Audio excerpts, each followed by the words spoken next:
मेरा नाम वेदपाल सिंह मलिक है और मैं दनकौर ग्रेटर नोएडा से हूँ। कोई बहुत ज़्यादा मुझे ऐसी परेशानी नहीं थी, लेकिन फिर भी मुझे जो है फेफड़ों में और पसलियों में कुछ बलगम जैसा, कुछ घर्र जैसा इस तरह का कुछ महसूस होता था और बुखार भी बना था दो चार दिन।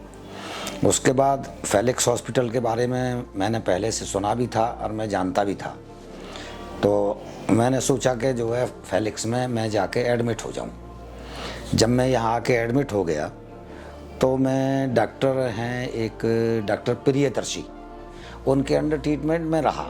वेदपाल जी जो हमारे साथ निमोनिया के लक्षण के साथ आए थे, इनको बुखार था, खांसी बलगम हो रहा था और इन्होंने एक दो जगह दिखाया भी था। हमने इनको ध्यान से देखा, सारी दवाइयों का समावेश किया, कुछ इन्वेस्टिगेशंस कराए। तो मैंने ये देखा कि हॉस्पिटल के जितने भी प्रक्रियाएं हैं, जितने भी हॉस्पिटल के नियम कानून हैं, जितनी भी हॉस्पिटल की व्यवस्थाएं हैं बनने की, जो एक हॉस्पिटल अच्छे हॉस्पिटल को होना चाहिए, वो सारी चीज़ें फेलिक्स के अंदर मैंने पाया। इसके अलावा डॉक्टर भी बहुत देखे। प्रियदर्शी जैसे डॉक्टर के बारे में मैं कुछ अलग से ही कुछ कहना चाहूँगा। जैसे किसी डॉक्टर के पास हम गए, उसकी फ़ीस की रसीद कटवाई, उसके पास गए, 3 मिनट से ज़्यादा उसने हमारा लिया नहीं। हमें पूछी तुम्हें क्या दिक्कत है, कलम उठाया, लिखना शुरू कर दिया, आगे के टेस्ट लिखना शुरू कर दिया, पीछे का कुछ देखा ही नहीं। प्रियदर्शी जी के अंदर मैंने वो चीज़ नहीं देखी।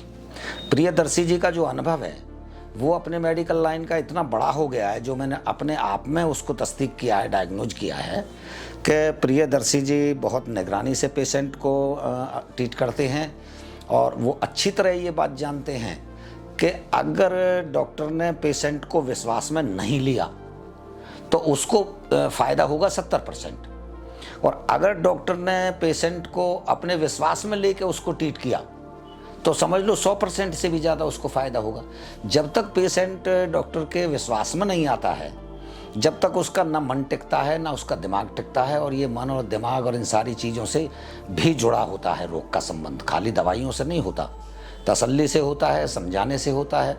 और वो चीज़ डॉक्टर प्रियदर्शी जी के अंदर मैंने अलग से देखी है कि उनकी अपनी जो डायग्नोज पावर है प्रियदर्शी जी की, किसी चीज़ को निदान करना, किसी चीज़ को देखना, किसी चीज़ को परखना, तो वो मेरे विचार से तो वो फेस रीडिंग से ये बता देंगे कितनी बातों को कि इस मरीज को ये बीमारी है। इतना बड़ा उनका अनुभव हो गया और वो एजड भी हैं, पुराने भी हैं। इसके बाद जो एक अच्छे डॉक्टर में होनी चाहिए शालीनता, व्यवहार, बातचीत करने का ढंग पेशेंट के साथ, तो वो सारी चीज़ें मैंने देखी हैं प्रियदर्शी जी के अंदर। और हॉस्पिटल में सारी व्यवस्था जो है वो बहुत सुदृढ़ तरीके से देखी है। और हालांकि इनका अभी कल्चर अवेटेड है जो हमने बलगम का भेजा हुआ है, लेकिन इन्होंने अच्छा रिस्पॉन्ड करा ट्रीटमेंट के साथ। अब इनकी रिपोर्ट के साथ ये ओपीडी में दिखाने आएंगे, लेकिन स्वस्थ हैं। मुझे इन्हें डिस्चार्ज करते हुए खुशी हो रही है। धन्यवाद। धन्यवाद।